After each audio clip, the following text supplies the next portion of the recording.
Hello everyone, I am Pawan sir and I welcome to all in my YouTube channel Pawan sir Commerce and English classes. Today in this video, I will tell you about present indefinite tense. How can you change a Hindi sentence into in English in present indefinite tense part, and also use of as, es, is in the verb when subject is in singular form.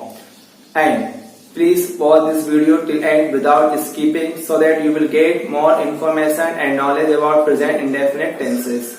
So I hope you will watch this video till end and subscribe, like and share please. तो आइए start करते हैं। यहाँ पर हम समझेंगे किसके बारे में, एस, ईएस और आईएएस के बारे में। क्या है कि प्रेजेंट इंडेफिनिट के अंदर एस, ईएस और आईएएस का यूज होता है वर्ब में। कब होता है? जब हमारे पास सब्जेक्ट सिंगुलर फॉर्म में हो, और कंडीशन होती है जब सेंटेंस होता है अफर्मेटिव पार्ट में, ना कि नेगेटिव और इंट्रोगेटिव। तो आइए यहाँ पर हम एस, ईएस और आईएएस को कैसे क्या यूज करें, कंडीशन समझे अच्छे से। यहाँ पर हमारे पास एस, ईएस और आईएएस, इसे हम वर्ब के लास्ट में यूज करेंगे। कैसे करेंगे, क्या कंडीशन, उसके बारे में बताऊंगा। आप सबको पहले ध्यान तो ये देना है, एस तो आना ही है, मतलब एस का यूज तो वर्ब में होगा, बट यहाँ पर ईएस और आईएएस लगाने के लिए कुछ कंडीशंस होती है, रूल्स होते हैं वर्ब में, तब वहां पर इसका यूज होता है। तो क्या रूल्स समझें। तो सबसे पहले यहाँ पर हम बताएंगे आपको यूज करने के बारे में, यूज ऑफ ई एस के बारे में। ई एस का वर्ब में कैसे क्या यूज करें, क्या इसका पार्ट है, समझेंगे। तो कंडीशन इसमें है जब वर्ब के लास्ट में एस एच, सी एच, ओ और एस ये वर्ड्स अगर दिए जाते हैं तो इनके साथ में क्या लगाते हैं, ई एस लगाते हैं। फॉर एग्जाम्पल जैसे दिया हुआ है गो, गो वर्ब में ओ है तो इसमें हम क्या लगाएंगे, ई एस, तो ये हो गया गोज।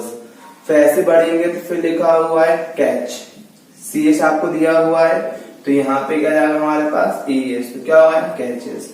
ऐसे और मतलब वर्ड्स होते हैं, बस आपको लास्ट में ध्यान देना है। यहाँ पू से एस एच है तो यहाँ पर हो जाएगा ई एस, तो क्या हुआ है पुसेस। ऐसे हम बढ़ेंगे आगे तो फिर होता है टीच, क्या दिया हुआ लास्ट में सी एच, तो क्या हुआ है टीचेस। ऐसी और मतलब वर्ड्स हैं, आपको ध्यान देना है। बस वर्ब के लास्ट में एस एस, सी एच, ओ, एक्स आता है तो उस वर्ब में हम ई एस का यूज करते हैं। अब आगे बढ़ेंगे तो ये तो हमने यूज करना सीख लिया किसके बारे में, ई एस का। बट ध्यान दीजिएगा जहां पर ये एस एस, सी एच, ओ, एक्स नहीं आए, ई एस नहीं आए, तो वहां पर क्या आना है, एस आना है। बट आई एस को ध्यान रखना है, वहां पर आई एस के कुछ रूल्स होते हैं। तो अब आगे बढ़ेंगे हम यहाँ पर आई ई एस जो रूल्स है उसके बारे में समझेंगे, मतलब वर्ब में किस प्रकार से आई ई एस का यूज करें। तो कंडीशन इसमें कुछ नहीं, सिंपल कंडीशन है। यहाँ पे हमारे पास वर्ब होगी और उस वर्ब के लास्ट में वाई होगा। क्या होगा, वाई। वर्ब के लास्ट में वाई होगा और वाई से पहले अगर आपको कोई भी कंसोनेंट, अगर हमें वाई से पहले कोई भी कंसोनेंट्स आ जाए, vowel A, E, I, O, you, इनको छोड़कर, तो इस हम वाई को वहां से अलग कर देंगे, मतलब हटा देंगे और इसके प्लेस पे क्या लगा देंगे, आई ई एस। एग्जाम्पल देखते हैं, जैसे लिखा हुआ है try, Y before R, R is a consonant not a vowel, तो यहाँ पर हम वाई को रिमूव करेंगे, टी का टी, आर का आर और वाई की जगह पर आ गया आई ई एस, तो क्या हुआ है ट्राइस। ऐसे हम चलेंगे, फिर लिखा हुआ है फ्लाई, ठीक, वाई है, वाई से पहले क्या L, L is a consonant not a vowel, तो यहाँ पर वाई को अलग करेंगे और यहाँ पर स्पेलिंग में एफ का एफ रहेगा, एल का एल, वाई को हटा के आई एस, तो क्या हुआ है फ्लाइज। तो ऐसे और भी एग्जाम्पल है, आपको ध्यान देना है, मतलब वाई से पहले कोई भी कंसोनेंट अगर आ जाए तो वाई को हटा के आई एस लगाना है। अब सपोज देख लीजिए वाई से पहले अगर कंसोनेंट ना हो, वोवेल हो तो सही है ना, तो यहाँ पर हम आगे बढ़ेंगे। वर्ब के लास्ट में वाई दिया है और वाई से पहले कोई भी वोवेल मतलब स्वर ए, ई, आई, ओ, यू, ये 5 वोवेल है। अगर वाई से पहले कोई भी वोवेल आ जाए तो वहां पर आपको वाई को नहीं हटाना है, सिंपल आपको एस लगाना वाई के साथ में। एग्जाम्पल देखते हैं, जैसे लिखा हुआ है प्ले, प्ले है Y before A, A is a vowel not a consonant, तो हम वाई को रिमूव नहीं करेंगे, एस पर दिस रहेगा और हम यहाँ पर लगा देंगे एस, तो क्या होगा प्लेस। ऐसे अगर हम आगे बढ़े और देखें तो लिखा हुआ प्रे, याद हुआ है, Y before A, A is a vowel, तो y को ना हटा के यहाँ पर हम y के साथ में ऐड कर देंगे क्या, s। तो क्या हुआ है, प्रेस। तो ये आपने देखा अच्छे से। तो यहाँ पर हमने y का मतलब IS का यूज करना सीखे y में, ES का यूज करना सीखे SS, CH और O में। ये जो कंडीशन है वहीं पर आपको IS और ES का यूज करना है। जहां पर ये कंडीशन फॉलो नहीं होती है ES की और IS की, तो वो उसके साथ में क्या आएगा, फिर S आएगा। अब कैसे क्या S आएगा उसके मतलब बारे में बता दूं, ताकि आप कंफ्यूजन न रखें अपने माइंड के अंदर। क्योंकि हमें क्या है, हमें हर एक डाउट को प्रॉपरली क्लियर करना है, ताकि हम ऐसा ना हो कि उसे बार बार के हम यही ध्यान लगाते रहे माइंड के अंदर, नहीं SH है, CH है, O है तो ES लगाएंगे, Y है तो IS लगाएंगे, ऐसा कुछ नहीं है। सपोज अगर उनकी जगह कुछ और भी दिया हुआ है तो वहां पे क्या आना है, S आना है। जैसे एग्जांपल देखते हैं, लिखा हुआ है ओपन। अब यहाँ पे ओपन लिखा हुआ है, ना तो Y है, ना CH है, ना S है, ना O है, ना X है, सिंपल है N। तो कुछ नहीं करना है, हमें केवल इस लास्ट में क्या लगाना है, S। क्योंकि ये तीन ही एक ऐसे मतलब इंडिकेशन है जो आपको इंग्लिश में प्रेजेंट इंडेफिनिट के बारे में क्लियर करेंगे। मतलब हमारे पास जो सेंटेंस है अफर्मेटिव का, इंडेफिनिट का, किसका, प्रेजेंट का, वहां पे वर्ब में एस, ES और IS तो आपको करना है, जिससे आप प्रॉपर समझ जाएंगे सब्जेक्ट था सिंगुलर और जो टेंस दिया वो किसका होगा, प्रेजेंट इंडेफिनिट का। और एग्जांपल देखें, जैसे लिखा हुआ है कम, यहाँ भी SH नहीं है, C है, CH है, O है, X कुछ नहीं है, तो अकेला सिंपल से क्या हमारे लिए कम्स हो जाएगा। मतलब ना यहाँ पर IS आएगा ना ES आएगा। ऐसे बहुत सारे हैं, मतलब कि आपको केवल ये ध्यान देना है कि जहां पर जो रूल्स बताए गए हैं किसके बारे में, एस, ES और IS, मतलब स्पेशली ES का और IS का, इनके रूल ध्यान रखना है। ये जिस रूल से फिट हो कर दीजिए, अदरवाइज वहां पे क्या लगाना है, S। अब थ्रो लिखा हुआ है, W है, Y भी नहीं है, SH भी नहीं है, CH भी नहीं है, O भी नहीं है, तो कुछ नहीं करेंगे, थ्रो का थ्रो रखेंगे यहाँ पर, बस इसके लास्ट में आके हम S लगा देंगे, क्या हुआ, थ्रोज। ठीक है, तो ये मैंने आपको बता दिया यूज करना S, ES और IS के बारे में। अब हम इसमें आगे बढ़ेंगे, तो हम यहाँ पर अब जो टेंस है प्रेजेंट इंडेफिनिट, उसके हम सेंटेंसेस बनाएंगे। मैं अफर्मेटिव में सेंटेंसेस को दो जो हमारे पार्ट है सब्जेक्ट के, सिंगुलर और प्लूरल, उसमें डिवाइड करके बताऊंगा, ताकि सिंगुलर है तो उसी में हमें S, ES और IS का यूज करना वर्ब में, अदरवाइज सिंपल बनेंगे।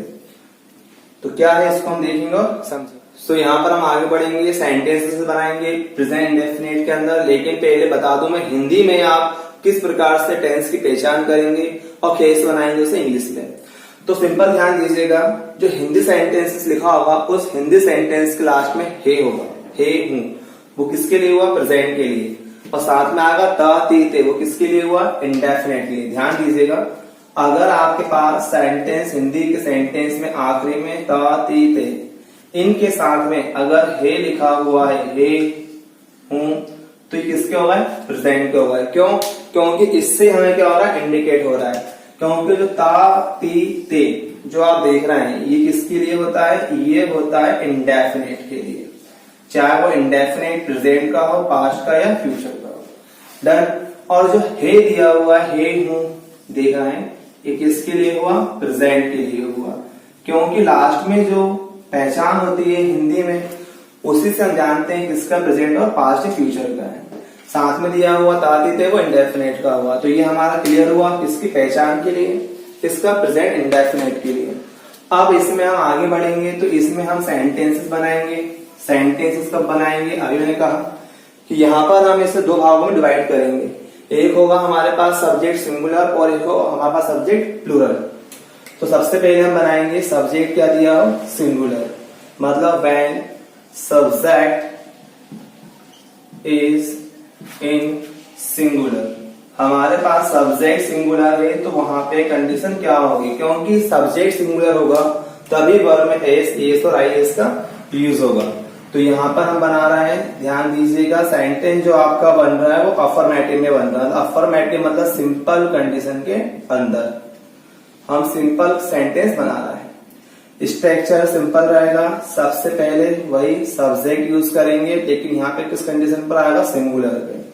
फिर हम आगे चलेंगे तो वर्ब की फर्स्ट फॉर्म आएगी और वर्ब की इस फर्स्ट फॉर्म में एस, ES और IS, मतलब इन तीन में से किसी एक का यूज होगा वर्ब के साथ में अकॉर्डिंग टू कंडीशन।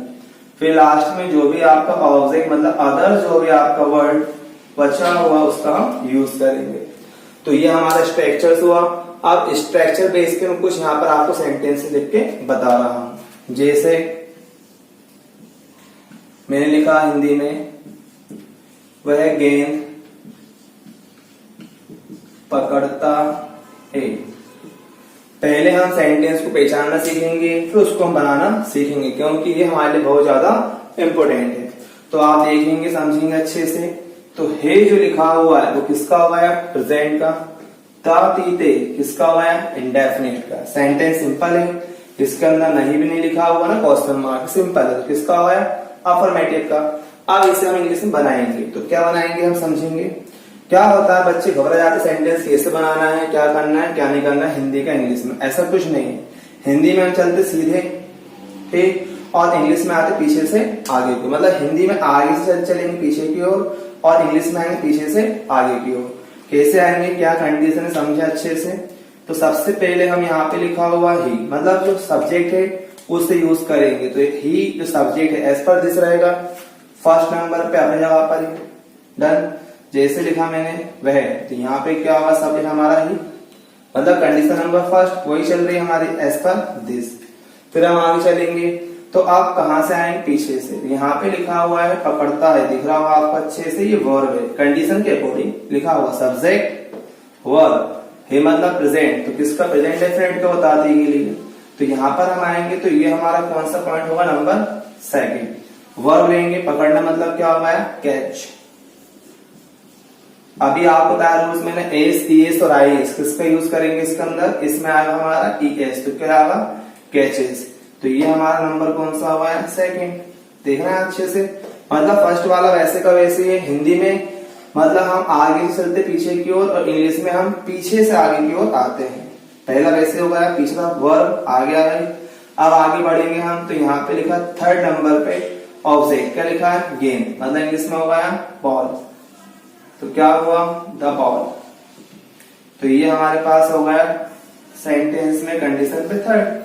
तो आप देखो सिंपल सेंटेंस था, मतलब हिंदी में आगे से पीछे को चलना है, और इंग्लिश में हम कहा पीछे से आगे की ओर मतलब बढ़ते हैं। अब ऐसे हम आगे चलेंगे।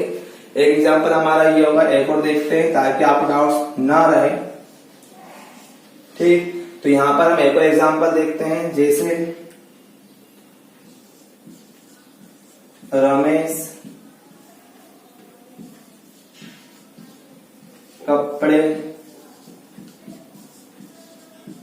खरीदता है। सेंटेंस को पहले पहचानना सीखा अच्छे से। तो सिंपल कंडीशन से आपको दिक्कत इस तो नहीं है। हे मतलब प्रेजेंट का हुआ है, ताती मतलब किसका हुआ? इंडेफिनिट का। इसे हम बनाएंगे तो सबसे पहले हम क्या लेंगे? Subject, as per this, number 1 पे। तो सब्जेक्ट क्या लिखा हुआ हमारे पास में? रमेश। तो ये हमारा नंबर 1 पे ही आ गया रमेश, क्योंकि सब्जेक्ट जो जहां पर वैसे का वैसे रहेगा, उसमें कुछ चेंजेस नहीं होगा। फिर हम हिंदी में देखेंगे खरीदता है, ठीक गया। वर्ब खरीदना मतलब क्या होता है? वाय होता है। तो ये हमारा वाय हो गया, मतलब अब वाय है तो एस एस आई एस क्या आएगा? वाय है, बिफोर यू है, यू क्या है? वोवल है। तो यहाँ कंसोनेंट नहीं, तो हम क्या लगाएंगे इसके अंदर? तो सिंपल सा एस लगाएंगे। तो क्या हो गया? बायस हो गया। ये हमारा पॉइंट नंबर कौन सा? सेकंड। फिर हम हिंदी में देखेंगे, पीछे से आएंगे तो क्या लिखा? कपड़े, ऑब्जेक्ट। इंग्लिश में चलेंगे अपन, आगे बढ़ेंगे, वर्ब के बाद में कपड़े था, तो यहाँ पे क्या हो गया? ये हमारे लिए क्लॉथ्स हो गया। तो आप देख सकते हैं थर्ड नंबर पे क्या आ गया हमारे पास? क्लॉथ्स आ गया। तो ये सेंटेंस थे जहां पर हमने बनाए और आपको बताया है, प्रॉपरली इसको यूज करना सिखाया हुआ है कि अगर हम ध्यान से देखेंगे तो केवल जब सब्जेक्ट क्या होगा? सिंगुलर होगा, तब वहां पे वर्ब में एस, ईएस और आईएस का अपन यूज करेंगे, बाकी कुछ भी नहीं करेंगे। तो ये हमने बता दिया आपको किसके बारे में? इंडेफिनिट के मतलब बारे में बताया है, प्रेजेंट का, जहां पे सब्जेक्ट क्या है? सिंगुलर है। आप इसी में अपन आगे बढ़ेंगे तो यहाँ पे सब्जेक्ट सिंगुलर था, उसको चेंज करेंगे, मतलब सब्जेक्ट को हम हटाने के बाद बनाएंगे सब्जेक्ट कौन सा दिया होगा? प्लूरल। तो वहां पे क्या कंडीशन है समझेंगे। सो आइए गाइस, अब आगे बढ़ेंगे। हम यहाँ पर सेंटेंसेस बनाएंगे। सब्जेक्ट जब हमारे पास क्या जाएगा? प्लूरल फॉर्म में हो जाएगा। तो कुछ नहीं है, सिंपल स्ट्रक्चर है। सब्जेक्ट है, वर्ब फर्स्ट फॉर्म रहेगी। यहाँ वर्ब में जो एस, एस, आई एस का यूज हो रहा था वो अब नहीं होगा, बिकॉज यहाँ पर दिया हुआ है हमारे पास में क्या, प्लूरल सब्जेक्ट। सब कुछ वैसे रहेगा, बस एस एस की यूज हम नहीं करेंगे। तो स्टार्ट करते हैं, सेंटेंस समझेंगे और ध्यान दीजिएगा हिंदी में आगे से पीछे चलते हैं और इंग्लिश से पीछे से आगे की और चलते हैं, मतलब अपोजिट चलता है इंग्लिश के अंदर। तो यहाँ पर हम देखते हैं जैसे लिखा हुआ है, मैं छत पर गाना गाता हूं। एक बात सब ध्यान दीजिएगा, जरूरी नहीं है कि हम सेंटेंस रट्टा मारे याद करें, जैसा लिखा वैसे करें। हमें सेंटेंस छोटे हैं तो बड़े को मैं गाना गाता हूँ, सिंपल था। छत पर गाना गाता हूँ, मैं दोस्तों के साथ गाना गाता हूँ, बाहर गाना गाता हूँ। अगर हम ऐसे मतलब एक यदि वर्ब को यूज करें सिंपल सेंटेंस साथ में, फिर उसमें प्लेस लेकर आए, फिर उसको और लेंथी करें, मैं गाना गाता हूँ तुम्हारे लिए, बहुत सारे सेंटेंसेस मतलब बना है, तरीका है। ऐसा नहीं है कि बस सोचें कि एक सेंटेंस लिख दिया वो यूज करेंगे। सिंपल सेंटेंस यूज करने के बाद उसमें और आगे एडिटिंग करो, माइंड से बनाओ, जितना उसको यूज करो। सेंटेंस छोटा बाद में उसको और लेंथी करो जितना आपसे हो सके। तो आइए स्टार्ट करते समझते हैं। तो यहाँ पर जो दिया हुआ सब्जेक्ट नंबर 1 पे हमारे पास, तो वैसे का ऐसे चला जाएगा। तो क्या दिया हुआ है, मैं मतलब आया। फिर अपन आगे बढ़ेंगे यहाँ पे, तो इंग्लिश में मतलब हिंदी में पीछे से आगे की ओर आते हैं। गाता हूँ मतलब प्रेजेंट, गाती मतलब इंडेफिनिट। तो यहाँ पर हम इंग्लिश में आएंगे तो गाना मतलब क्या होगा, सिंग। ये हमारी वर्ब फॉर्म हो गई। हमारा सब्जेक्ट वैसे का वैसे फर्स्ट नंबर पे हो गया, गाता हूँ, ये हमारी वर्ब हो गई। फिर हम आगे बढ़ेंगे इसमें, तो इसके बाद देखेंगे क्या दिया हुआ है, गाना दिख रहा हुआ अच्छे से आपको। तो ये क्या हुआ, सिंग हुआ। अब गाना है तो यहाँ पे हम थर्ड नंबर पे आएंगे तो क्या हो जाएगा, आ सॉन्ग।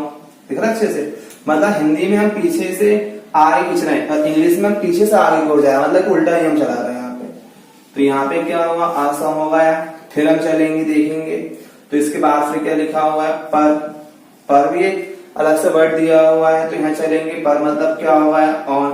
दिख रहा है अच्छे से, 4 नंबर पे हमारा ऑन आ गया, सेम दिख रहा होगा इससे।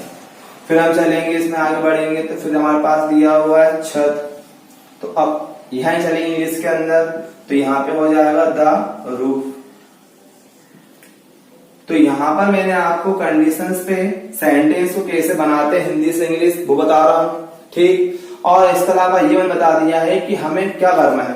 अब सब्जेक्ट यहाँ पर आई सिंगुलर ही होता है, लेकिन प्रेजेंट में इसे क्या माना जाता है, प्लूरल माना जाता है। जब दिया गया है प्लूरल, तो यहाँ पे वर्ब है, इस वर्ब में ना एस आएगा ना एस और ना ही आई एस आएगा। ये हमारा एग्जाम्पल 1 हो गया। हम एक और एग्जाम्पल देखते हैं ताकि हमें सेंटेंस में कोई गलती ना कर सके बनाएंगे। जैसे हमारा काम करते हैं। सेंटेंस पे प्रॉपरली फोकस दीजिएगा, समझिएगा। हे मतलब प्रेजेंट का हुआ है, ताती मतलब इंडेफिनिट का हुआ है। सिंपल लिखा हुआ है, हम हमारा काम करते हैं, नेगेटिव ना इंट्रोगेटिव, कुछ तो नहीं होता, सिंपल सेंटेंस हो रहा है। तो यहाँ पर हम वही स्टार्ट करेंगे, बनाएंगे। तो नंबर 1 पे हम क्या लेंगे, सब्जेक्ट लेंगे हम, चलेंगे हम। तो यहाँ पर क्या होगा, सब्जेक्ट हमारे लिए वी जो होगा नंबर 1 पर आ गया पोजीशन पर हमारी। फिर हम चलेंगे आगे, तो यहाँ पर देखें वर्ब लेंगे हम, करते हैं, करना मतलब वर्ब, डू क्या होता है, डू। तो यहाँ पर हम आ गए तो हमने लिख दिया डू, तो ये हमारे लिए क्या होगा, करना। फिर हम देखेंगे हिंदी पीछे से आएंगे, तो क्या लिखा, पूरा वर्ड ही हमारा काम और हमारा अलग अलग नहीं, हमारा काम मतलब आर वर्ब, ये हमारे लिए एक ही है। तो ये नंबर वहां पर आ गया 3rd पर। फिर यहाँ लिखेंगे हम डू, हमारा काम मतलब आर और वर्ब, ये हो गया नंबर हमारा 3rd। तो आपने देखा सेंटेंस सिंपल थे, बना दिए हमने। बस इंडेफिनिट वो सिंपल है, कोई डिफिकल्टीज नहीं है। बस आपको ध्यान देना एस और आई एस का यूज करने के बारे में, और कोई इसमें प्रॉब्लम क्रिएट होती भी नहीं है। तो ये हमने यहाँ पर बता दिया अफर्मेटिव सिंपल सेंटेंसेस के बारे में। अब हम आगे बढ़ेंगे, तो यहाँ पर हम इसी में से इंडेफिनिट में एक होता है नेगेटिव सेंटेंस और एक होता है इंट्रोगेटिव। तो मैं आपको नेगेटिव और इंट्रोगेटिव सेंटेंसेस क्या होता है उसके बारे में बता दूं, कैसे बनाएंगे, कैसे यूज करेंगे, वहां पे क्या हेल्पिंग वर्ब आएंगे। सो आइए स्टार्ट करेंगे, आगे बढ़ेंगे। यहाँ पर हम करेंगे, यहाँ पे नेगेटिव सेंटेंसेस बनाएंगे प्रेजेंट इंडेफिनिट टेंस में। तो इसमें हेल्पिंग वर्ब आएगी नेगेटिव में, एक डू और एक डज आएगी। तो डू का यूज करेंगे प्लूरल सब्जेक्ट के साथ में और डज का यूज करेंगे सिंगुलर सब्जेक्ट के साथ में। अब जो स्ट्रक्चर दिया हो समझो उसके बारे में। फर्स्ट सब्जेक्ट ही आएगा, फिर यहाँ पे डू और डज हेल्पिंग वर्ब आएगी, according to subject will use it. Then not लेंगे थर्ड पोजीशन पे, इसके बाद वर्ब की फर्स्ट फॉर्म आएगी और यहाँ वर्ब में एस, ईएस, आईएस कुछ भी नहीं आएगा। In the last use of object और अदर वर्ड जो सेंटेंस में बच जाएगा। डन। तो अब यहाँ पर हम आगे बढ़ते हैं, इसमें कुछ एग्जांपल्स है उसके बारे में हम बताते हैं ताकि आप सेंटेंस प्रॉपरली समझ सकें।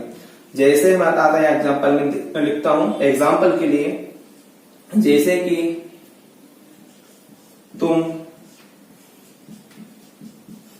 पानी नहीं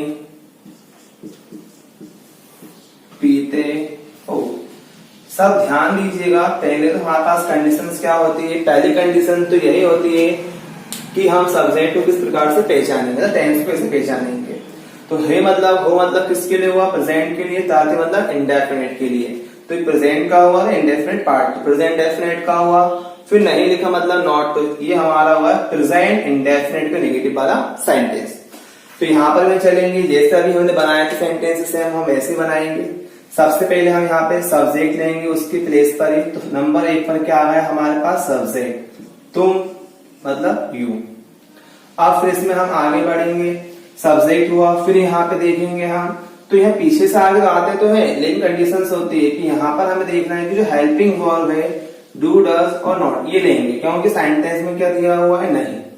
तो नहीं के साथ में हम करेंगे हेल्पिंग वर्ब का यूज करेंगे।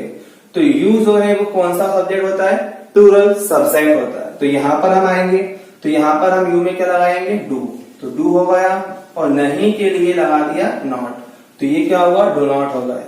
फिर हम आगे बढ़ेंगे, अंदर नहीं वाला सेंटेंस को हमने यहाँ ले लिया, बट नहीं के साथ हमने क्या ले ली हेल्पिंग वर्ब ली हुई है क्योंकि कंडीशन पे सो करना था। फिर आगे बढ़ गए, यहाँ पर हम वर्ब में आएंगे हम, तो क्या लिखा हुआ पीते मतलब ड्रिंक। सो यहाँ पर हम आएंगे, नॉट के बाद में लिखेंगे ड्रिंक।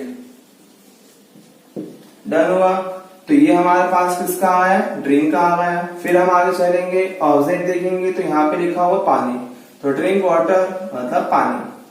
तो यहाँ पर हम आगे बढ़ गए, तो अब क्या आ गया हमारे पास में वाटर, सो ड्रिंक वाटर। तो ये हमारे पास किस नंबर पर आ गया 4th नंबर। तो हमें अकॉर्डिंग टू हिंदी सेंटेंस के बेस पर हमने इंग्लिश को बनाया, मतलब यू डोंट ड्रिंक वाटर, जरूर नहीं है तुम पानी पीते हो, पानी चेंज कर दो चाय, चाय में लेकिन टेक आएगा ना कि ड्रिंक आएगा। कोल्ड ड्रिंक्स कर दो, है ना, जो शुगर केन वगैरह होता है उसका जूस वो लिख दीजिए। ऐसे बहुत सारे होते हैं, पानी खाना पीना बनाते रहे, सेंटेंस को यूज करते रहे। अब आगे बढ़ेंगे हम, तो एक और देखते नेगेटिव में प्रैक्टिस के लिए। जैसे मैं यहाँ पे लिखता हूं कि वे बाजार में, सॉरी, वे बाजार नहीं जाते हैं। डन हुआ, तो यहां पर हम आगे बढ़ेंगे, सेंटेंस सिंपल ही है, हे प्रेजेंट, दे इंडेफिनिट, नहीं नेगेटिव। तो यहाँ पर हम आएंगे, सेंटेंस को प्रॉपरली यूज करेंगे। तो नंबर फर्स्ट पे हमारे पास दिया हुआ है सब्जेक्ट, हम वही लेंगे, वे मतलब क्या हुआ है दे। डन, ये नंबर फर्स्ट पे आ रहा है पोजीशन पे। फिर चलेंगे तो इसमें क्या लिखा हुआ नहीं, नहीं के लिए हम चलेंगे, तो यहाँ पे दे क्या है, सब्जेक्ट कौन सा दिया प्लूरल। अगर सिंगुलर होता तो डज लगा देते, दिया हुआ सब्जेक्ट कौन सा प्लूरल, तो यहाँ पे क्या आएगा डू और साथ में नोट हो गया। तो ये नहीं वाला जो पार्ट था वो हमारे पास कहाँ चल रहा है, 2nd नंबर चल रहा है, क्योंकि हमें नहीं का यूज करना, नोट का यूज करना था। फिर आगे चलेंगे, हम देखेंगे यहाँ पे वर्ब, तो क्या हुआ जाना, जाना हुआ, तो यहाँ पे हो गया गो। तो ये गो जो दिया वो किस नंबर पे आ रहा है, पोजीशन नंबर 3rd पर आ रहा है। फिर हम आगे चलेंगे, तो लिखा हुआ है, इसके बाद ऑब्जेक्ट में आएंगे हम, मतलब आगे बढ़ेंगे देखेंगे, तो लिखा हुआ है बाजार, तो गो। फिर इसके बाद चलेंगे हम टू, फिर यहाँ पर आ रहा टू द मार्केट। तो हमारे पास जो 4th नंबर पे है बाजार था, वो यहाँ पर आ गया मार्केट में, है ना, इंग्लिश में ट्रांसलेट कर दिया। पर एक बात ध्यान दीजिए, अभी क्या बहुत से लोग के दिमाग में आ रहा होगा कि ये टू मतलब कहाँ से आ रहा है बीच में, तो ध्यान दीजिएगा, जब भी हम यहाँ पे गो और कम वर्ब का यूज करते हैं टू आता है, क्योंकि गो मतलब जाना और कम मतलब आना होता है। किसी और जाते हैं, किसी और से आते हैं, जहां पे डायरेक्शंस को इंडिकेट करते हैं वहां पे टू का यूज किया जाता है। अब ऐसे हम आगे बढ़ेंगे तो ये किसका हुआ, नेगेटिव का हुआ। अब बनाएंगे हम इंट्रोगेटिव सेंटेंस के अंदर और समझेंगे उसके बारे में। सो आइए हम आगे बढ़ेंगे, स्टार्ट करेंगे। यहाँ पर हम अब प्रेजेंट डेफिनेट में इंट्रोगेटिव बनाएंगे सेंटेंस। इसमें भी क्या है कि हेल्पिंग वर्ड डू और डज यूज लिखा हुआ है। देन स्ट्रक्चर होगा, सबसे पहले सब्जेक्ट से पहले क्या आएगा, डू और डज आएगा अकॉर्डिंग टू सब्जेक्ट। फिर वर्ब की फर्स्ट फॉर्म लेंगे, ऑब्जेक्ट अदर वर्ड जो होगा, और लास्ट में क्वेश्चन मार्क। राइटिंग वर्ब में क्वेश्चन मार्क का होना कंपलसरी होता है, otherwise speaking time no compulsory. So यहाँ पर स्टार्ट करते हैं, कुछ एग्जाम्पल देखते हैं और समझते हैं किसमें, इंट्रोगेटिव में। जैसे मैं लिखता हूं यहाँ पे नंबर 1 पर, क्या राधिका, सेंटेंस बना, क्या राधिका कक्षा में अंग्रेजी बोलती है। मतलब सेंटेंसेस को आप बनाएं, पहले छोटा बनाएं, फिर सेंटेंसेस को हल्का सा बड़ा करें, तो आपको दिक्कत नहीं आएगी। आप छोटे सेंटेंस को सीखोगे, फिर उसे बड़ा करोगे, उसमें और प्लेस जोड़ो, अदर वर्ड जोड़ो, यूज होता हुआ चला जाएगा। तो सिंपल लिखा हुआ, क्या राधिका कक्षा में अंग्रेजी बोलती है। पहले नियम सेंटेंस को पहचानने का होता है, तो कैसे पहचानते हैं आपको अच्छे से पता है। लास्ट में दिया है, तो है किस में आता है, प्रेजेंट में। टी मतलब इंडेफिनेट का हुआ, प्रेजेंट इंडेफिनेट का। लास्ट में क्वेश्चन मार्क, स्टार्टिंग में क्या दिया, मतलब इंट्रोगेटिव का हुआ। तो ये हमारा जो स्ट्रक्चर है वो इंट्रोगेटिव का है। इसी बेस पे हम सेंटेंसेस को बनाएंगे। तो सबसे पहले हमें क्या चाहिए, यहाँ पे सब्जेक्ट चाहिए, क्योंकि सब्जेक्ट के अकॉर्डिंग हम डू डज का हेल्पिंग वर्ब का यूज करेंगे। तो स्टार्ट करते हैं। सब्जेक्ट जो हमारे पास दिया हुआ है उसी कंडीशंस पर रहेगा, जहां पर वैसे का वैसे। सब्जेक्ट इसमें क्या लिखा हुआ है, राधिका। तो हम सब्जेक्ट पर आ गए और हमने लिख दिया यहाँ पर राधिका, मतलब एज पर दिस चल रहा है, जो जहां था वैसे का वैसे। ध्यान दीजिएगा, पहले आप सब्जेक्ट यूज करना, ताकि गलती किसके, हेल्पिंग वर्ब के नाम स्टार्टिंग में। फिर जैसे आप सीख जाएंगे दिक्कत नहीं आएगी और डोस लगाते चले जाएंगे। अब यहाँ पे जो सब्जेक्ट लिखा हुआ राधिका, राधिका क्या है, सिंगुलर है। जब राधिका सिंगुलर है तो उसके साथ में हम क्या लेंगे, डू या डज, क्या लेंगे, डज लेंगे। तो यहाँ पर हो गया डज। ठीक, मेरे यहाँ पे नंबर 2, मैंने पहले आपको बताया सब्जेक्ट के बारे में, बताया हेल्पिंग वर्ब के बारे में। तो क्या हुआ, डज राधिका। अब आगे बढ़ेंगे हम, तो यहाँ पर चाहिए हमें क्या, वर्ब, मतलब पीछे से हम आगे क्यों आएंगे, तो लिखा ना बोलती है, बोलना मतलब स्पीक हुआ। तो राधिका, फिर आगे चलेंगे तो यहाँ पे हम लिखेंगे वर्ब में स्पीक, ये हमारे लिए वर्ब हो गई। थर्ड नंबर करने के लिए लिया, वर्ब का यूज कर लिया, स्पीक चला गया। फिर हम आगे चलेंगे भाई, तो यहाँ पर आप देखें, फिर हिंदी में क्या लिखा हुआ है, बोलते से पहले अंग्रेजी। आप तो यहाँ देखो, हिंदी में आप जरूर नहीं कि स्ट्रक्चर फॉलो करें, आप तो हिंदी पीछे से आगे की ओर आओ और इंग्लिश में आगे से पीछे की ओर चलो, सेंटेंस वैसे बन जाएगा। बोलना हुआ अंग्रेजी है, तो अब आगे चलेंगे हम, यहाँ पे लिखेंगे इंग्लिश, मतलब अकॉर्डिंग टू हिंदी सेंटेंसेस। तो इंग्लिश हो गया हमारे पास नंबर 4 पे, क्या आ गया, इंग्लिश आ गया। फिर हम आगे बढ़ेंगे तो देखेंगे यहाँ पे फिर लिखा अंग्रेजी पहले क्या, में, क्या लिखा हुआ में। तो इंग्लिश के बाद चलेंगे, यहाँ इंग्लिश में हमारा इन, तो इन मतलब हिंदी में हो गया। फिर हम देखें हिंदी में तो क्या लिखा हुआ, कक्षा। तो यहाँ पर हम आ गए, नंबर हमारा 6 क्या हुआ है, कक्षा। तो आगे बढ़ेंगे तो यहाँ पे चलेंगे, इनके बाद लिखेंगे द क्लास, और लास्ट में क्वेश्चन मार्क, मतलब क्वेश्चन मार्क तो वैसे का वैसे ही आना है। तो ये हमारे लिए क्या हुआ, इन द क्लास हो गया, और क्वेश्चन मार्क जहां था वैसे का वैसे चला गया लास्ट के लास्ट में। तो आप समझे, लिखा हुआ does Radhika speak English in the class. Hindi और इंग्लिश बनाया हुआ प्रॉपरली बता रहा हूं, ताकि आप सेंटेंस को बना सके। अगर आपको स्ट्रक्चर पता भी नहीं है तो आप नंबर समझें किस प्रकार से मैं आपको एरो में इंडिकेट कर रहा हूं। अब ऐसे हम आगे बढ़ते हैं, तो एक और एग्जांपल देखते हैं। ये हमारा लास्ट एग्जांपल है इस वीडियो का, प्रेजेंट इंडेफिनिट पार्ट का, समझेंगे अच्छे से एग्जांपल बेस पे। सिंपल लिखता हूं प्रेजेंट टाइम को देखकर, जैसे क्या लोग झूठ बोलते हैं। तो ये हमारा हो गया सेंटेंस नंबर 2। क्या लोग झूठ बोलते हैं, हे प्रेजेंट, ताते इंडेफिनिट, क्या और क्वेश्चन मार्क इंट्रोगेटिव। तो यहाँ पर हम जैसे बनाया फर्स्ट सेंटेंस में वैसे बनाएंगे हम। पहले हम यहाँ पे किसको लेंगे, सब्जेक्ट को लेंगे, ताकि हमसे गलती ना हो सके, किसमें, हेल्पिंग वर्ब में। तो लोग मतलब हो गया पीपल, ये हमारे पास हो गया फर्स्ट। फिर हम चलेंगे हेल्पिंग वर्ब लेंगे। पीपल क्या दिया हुआ है, प्लूरल सब्जेक्ट में आता है, तो क्या आ रहा है यहाँ पे डू पीपल। सेकंड नंबर पे ये हो गया। अब आगे चलेंगे तो यहाँ पे लिखा झूठ बोलना। ये बोलना और झूठ अलग अलग नहीं है, ये एक ही वर्ड है, इसलिए यहाँ पे स्पीक नहीं आएगा, यहाँ पे आएगा टेल अ लाई। तो यहाँ चलेंगे हम आगे और फिर यहाँ पे यूज करेंगे टेल अ लाई, और जो क्वेश्चन मार्क दिया एज पर दिस रहेगा। तो हमारे पास यहाँ पे थर्ड कंडीशन पे क्या आ रहा है, झूठ बोलना मतलब टेल अ लाई। तो ये हमारा सेंटेंसेस हो गए जहां पर इसका हमने यूज करा और मैंने आपको बताया। तो आप समझिएगा ध्यान से कि चाहे वो हमारा इंट्रोगेटिव का हो, नेगेटिव का हो, सभी में क्या helping verb ID do does. But जो सेंटेंस सिंपल में है, अफर्मेटिव में, वहां पे वर्ब में एस, ईएस और आईएस लगाना जब सब्जेक्ट क्या होगा, सिंगुलर। तो आपको इस वीडियो में बता दिया आज प्रेजेंट डेफिनेट के बारे में, आपको सेंटेंसेस के बारे में, यूज करने के बारे में, एस, ईएस, आईएस का कैसे यूज करते हैं उसके बारे में। अब इस वीडियो को आप प्रॉपरली से समझ चुके होंगे, तो आप सेंटेंसेस बनाएं, स्टार्ट करें, प्रैक्टिस करें, ताकि आप दिक्कत नहीं आए। सेंटेंस पहले छोटे बनाएं, फिर उन्हें और बड़ा करें और बड़ा करें, ताकि हम सेंटेंस को छोटे से लेके बड़े तक अच्छे से बना सकें। अब मैं आपको अगली वीडियो में बताऊंगा नेक्स्ट मतलब टेंस के मतलब बारे में, जो हमारा दिया पास्ट इंडेफिनिट उसके बारे में बताऊंगा, फ्यूचर इंडेफिनिट के बारे में। मतलब मैं आपको अपनी आने वाली हर एक वीडियो में अलग अलग प्रकार से टेंसेस को करूंगा क्लियर, ताकि आपको अच्छे से बनाना आ सके। तो आई होप, आशा करता हूँ वीडियो आपको अच्छी लगी होगी। तो प्लीज इसे आप लाइक करें, सब्सक्राइब करें और अपने दोस्तों के साथ शेयर करें। थैंक्स।